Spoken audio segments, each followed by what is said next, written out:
ဆိုလူတော်တော်များများကိုလိုချင်တာကိုရတဲ့အခါကျေးဇူးတွေစွတ်တင်နေသမီးရဲ့ကျေးဇူးပါသမီးကိုညီလို့မျိုးခုလိုမျိုးအစင်ပြေသွားတာသမီးကိုအများကြီးကျေးဇူးတင်နေ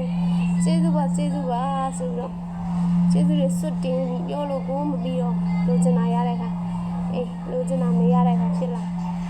ဘာလို့အကောင်းမမြင်တော့ကိုလောက်တာဘာလို့အကောင်းမမြင်တော့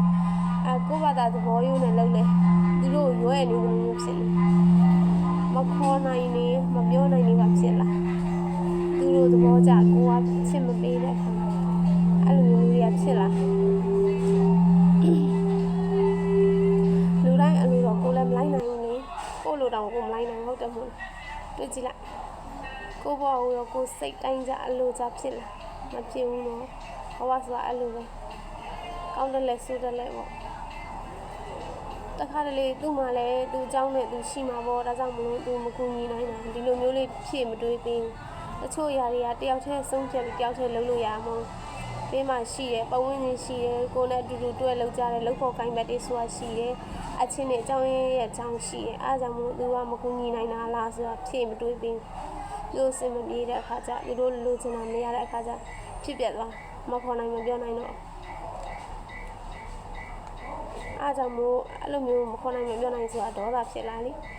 ဒေါသဖြစ်လာရင်စိတ်မြင်မှဆိုလို့ပြောတာဒေါသထွက်နေတော့ဒေါသအိုးပဲပြင်မှန်းမှာ